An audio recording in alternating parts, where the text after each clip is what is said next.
Katanya setiap perjalanannya baik selalu dimulai dengan sebuah cerita. Sama seperti sebuah lagu yang memiliki makna di setiap liriknya, dunia rumah sakit juga memiliki cerita di balik setiap obat yang dibutuhkan oleh pasiennya. Ketika satu obat tidak tersedia pada saat dibutuhkan, dampaknya bukan hanya pada sistem, tetapi juga pada keselamatan pasien. Assalamualaikum warahmatullahi wabarakatuh. Shalom, Om Swastiastu, Namo Buddhaya, dan salam kebajikan Rahayu. Halo semuanya, perkenalkan saya Imelda Snaplia dengan NIM 108276014 dari program studi S1 Administrasi Rumah Sakit dan Bakti Wiyata Kediri. Pada video edukasi kali ini, saya akan menjelaskan mengenai transformasi manajemen logistik media rumah sakit berbasis audit kinerja dan sistem informasi, analisis ABC VAN, stock out rate, inventory turnover ratio, waste ratio, akurasi stok, serta strategi optimalisasi pada 3 rumah sakit pemerintah di Indonesia. Pernahkah kita membayangkan bagaimana jika seorang pasien datang ke instalasi gawat darurat dalam kondisi kritis, tetapi obat yang dibutuhkan tidak tersedia? Dalam situasi seperti itu, setiap menit sangatlah berarti. Keterlambatan memperoleh obat bukan hanya menghambat pelayanan, tetapi juga dapat meningkatkan risiko terhadap keselamatan pasien. Di balik pelayanan rumah sakit yang terlihat oleh masyarakat, terdapat sebuah sistem yang bekerja tanpa henti, yaitu manajemen logistik medik. Sistem inilah yang memastikan obat, alat kesehatan, dan bahan medis habis pakai selalu tersedia dalam jumlah yang cukup, memiliki kualitas yang baik, dan dapat digunakan tepat pada saat dibutuhkan. Namun, kenyataannya masih banyak rumah sakit di Indonesia yang menghadapi berbagai tantangan seperti kekosongan obat atau stock out, keterlambatan pengadaan, penumpukan persediaan, meningkatnya obat kadaluarsa, serta belum optimalnya pemanfaatan sistem informasi manajemen rumah sakit atau SIM-RS. Oleh karena itu, penelitian ini menganalisis kondisi manajemen logistik medik pada Rumah Sakit Umum Daerah Sayang Rakyat Makassar, Rumah Sakit Umum Daerah Kota Bogor, dan Rumah Sakit Umum Daerah Muhammad Nasir Solok. Ketiga rumah sakit tersebut dipilih karena memiliki karakteristik permasalahan yang berbeda, sehingga dapat memberikan gambaran yang lebih komprehensif mengenai pengelolaan logistik rumah sakit di Indonesia. Melalui penelitian ini diharapkan dapat ditemukan strategi yang efektif untuk meningkatkan efisiensi pengelolaan logistik sekaligus mendukung pelayanan kesehatan yang lebih cepat, aman, dan berkualitas bagi masyarakat. Setelah mengetahui berbagai permasalahan yang terjadi, muncullah pertanyaan penting. Sebenarnya seberapa baik sistem logistik di rumah sakit kita? Untuk menjawab pertanyaan tersebut, kami melakukan analisis menggunakan beberapa indikator utama. Indikator yang digunakan meliputi analisis ABC VAN, stock out rate, inventory turnover ratio atau ITR, waste ratio, akurasi stok, serta evaluasi sistem informasi manajemen rumah sakit atau biasa disebut dengan SIM-RS. Mari kita mulai dari analisis ABC VAN.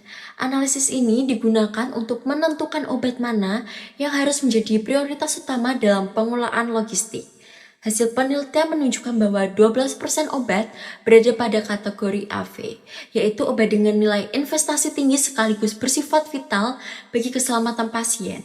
Artinya, apabila obat dalam kategori ini mengalami kekosongan, dampaknya dapat langsung mempengaruhi kualitas pelayanan, bahkan keselamatan pasien.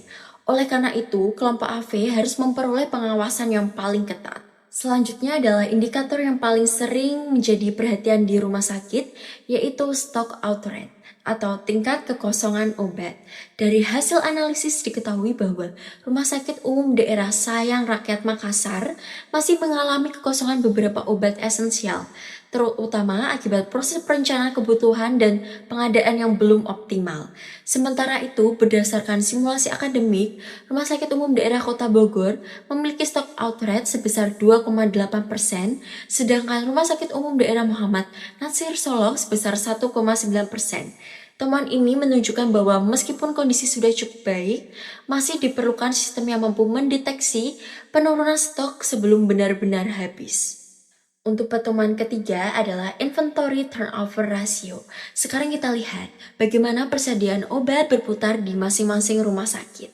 Hasil analisis menunjukkan Rumah Sakit Umum Daerah Sayang Rakyat Makassar sebanyak 8,6 kali, Rumah Sakit Umum Daerah Kota Bogor sebanyak 9,4 kali, dan Rumah Sakit Umum Daerah Muhammad Nasir Solok sebanyak 7,8 kali.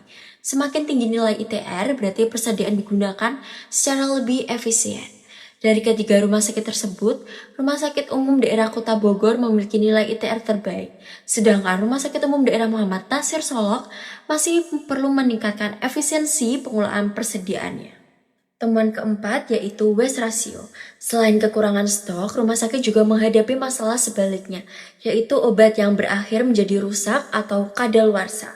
Hasil analisis menunjukkan bahwa Rumah Sakit Umum Daerah Sayang Rakyat Makassar memiliki waste ratio sebanyak 1,3%, Rumah Sakit Umum Daerah Kota Bogor memiliki 0,9%, dan yang terakhir Rumah Sakit Umum Daerah Muhammad Nasir Solok memiliki 1,1%. Artinya masih terdapat pemborosan akibat obat yang tidak sempat digunakan sebelum masa berlakunya habis. Semakin kecil nilai waste ratio, maka semakin efisien pengelolaan logistik rumah sakit. Temuan kelima yaitu akurasi stok dan SIM RS. Bagaimana dengan pencatatan stok? Kabar baiknya, seluruh rumah sakit telah memiliki akurasi stok di atas 95%. Namun, hasil evaluasi juga menunjukkan bahwa SIM RS masih belum terintegrasi sepenuhnya, sehingga pemantauan stok secara real-time belum dapat dilakukan secara optimal. Akibatnya, proses pengambilan keputusan seringkali masih bergantung pada laporan manual. Jika seluruh hasil analisis tersebut disatukan, terlihat satu pola yang sama. Permasalahan logistik rumah sakit bukan semata-mata karena kekurangan obat, melainkan karena seluruh proses mulai dari perencanaan kebutuhan, pengadaan, penyimpanan, dan distribusi, hingga sistem informasi belum bekerja secara optimal dan saling terintegrasi. Inilah alasan mengapa transformasi sistem logistik rumah sakit menjadi sangat penting, agar pelayanan kesehatan dapat berjalan lebih efektif, efisien, dan berorientasi pada keselamatan pasien. Setelah mengetahui berbagai permasalahan yang terjadi, pertanyaan berikutnya adalah bagaimana solusi yang dapat kita terapkan? Apakah rumah sakit hanya perlu menambah stok obat? Jawabannya tentu tidak. Dibutuhkan perbaikan yang menyeluruh mulai dari proses, perencanaan, hingga pemanfaatan teknologi informasi. Berdasarkan hasil analisis, terdapat 5 rekomendasi utama yang dapat diterapkan untuk meningkatkan efektivitas manajemen logistik rumah sakit. Rekomendasi pertama adalah membangun sistem early warning stock melalui SIM RS. Sistem ini akan memberikan notifikasi otomatis ketika persediaan obat mulai mendekati batas minimum. Dengan demikian, proses pengadaan dapat dilakukan lebih cepat sehingga resiko stock out dapat diminimalkan sebelum benar-benar terjadi. Rekomendasi kedua adalah menerapkan analisis ABC VAN secara berkala. Melalui metode ini, rumah sakit dapat mengidentifikasi obat mana yang harus menjadi prioritas utama dalam pengawasan dan pengadaan.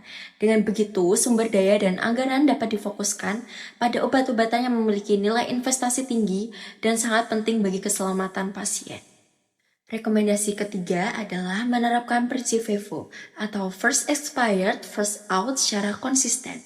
Metode ini memastikan bahwa obat yang memiliki masa kadaluarsa paling dekat akan digunakan terlebih dahulu. Langkah sederhana ini mampu mengurangi jumlah obat yang rusak maupun kadaluarsa, sehingga waste ratio dapat ditekan dan kerugian rumah sakit dapat diminimalkan. Rekomendasi keempat adalah mengintegrasikan seluruh proses logistik melalui SIM RS, mulai dari gudang farmasi, instalasi farmasi, hingga unit pelayanan harus saling terhubung dalam satu sistem.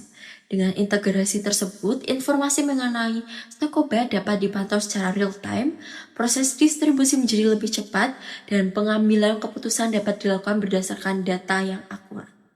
Rekomendasi terakhir adalah melakukan audit logistik dan evaluasi indikator kinerja secara rutin. Rumah sakit perlu melakukan evaluasi terhadap indikator seperti stock out rate, inventory turnover ratio, waste ratio, dan akurasi stok setiap 3 bulan. Melalui evaluasi yang berkelanjutan, setiap permasalahan dapat dideteksi lebih awal sehingga tindakan perbaikan dapat segera dilakukan. Jika kelima rekomendasi tersebut diterapkan secara konsisten, maka manfaat yang dapat diperoleh tidak hanya berupa berkurangnya kekosongan obat atau pemborosan anggaran, tetapi juga meningkatnya kualitas pelayanan, efisiensi operasional, serta keselamatan pasien. Dengan kata lain, transformasi logistik bukan sekedar memperbaiki sistem penyimpanan obat, tetapi merupakan investasi penting untuk mewujudkan pelayanan rumah sakit yang lebih cepat, lebih aman, dan lebih berkualitas. Ada satu hal yang saya sukai dalam sebuah lagu. Ketika lagu itu berakhir, yang tersisa bukan hanya melodinya, tapi juga pesan yang dibawanya. Begitu pula dengan penelitian ini. Manajemen logistik rumah sakit mungkin tidak selalu terlihat oleh pasien, tetapi keberhasilannya dapat dirasakan dalam setiap pelayanan yang cepat, setiap obat yang tersedia tepat waktu, dan setiap keputusan yang mampu menyelamatkan nyawa. Melalui penelitian ini, saya belajar bahwa peningkatan kualitas pelayanan kesehatan tidak selalu dimulai dari perubahan yang besar. Terkadang perubahan kecil seperti perencanaan yang lebih baik, pengendalian persediaan yang tepat, dan pemanfaatan teknologi informasi secara optimal mampu memberikan dampak yang sangat besar bagi rumah sakit maupun pasien. Semoga hasil penelitian ini dapat menjadi salah satu referensi yang bermanfaat bagi mahasiswa, tenaga kesehatan maupun pengelola rumah sakit dalam membangun sistem logistik yang lebih efektif, efisien, dan berorientasi pada keselamatan pasien. Seperti salah satu pesan yang saya sukai dari karya lagu Taylor Swift yaitu Long Live All the Magic We Made. Semoga setiap ilmu yang kita pelajari hari ini menjadi awal dari perubahan positif yang kita ciptakan untuk masa depan. Karena pada akhirnya pelayanan kesehatan yang baik bukan hanya tentang mengobati penyakit, tetapi juga memastikan setiap kebutuhan pasien tersedia pada waktu yang tepat. Saya, Imelda Snaplia dengan NIM 108270414, mengucapkan terima kasih banyak kepada Bapak serta teman-teman yang sudah menyaksikan video edukasi ini. Apabila terdapat kekurangan dalam penyampaian maupun isi penelitian, saya sangat terbuka terhadap kritik dan saran yang membangun sebagai bahan evaluasi di masa mendatang. Wassalamualaikum warahmatullahi wabarakatuh.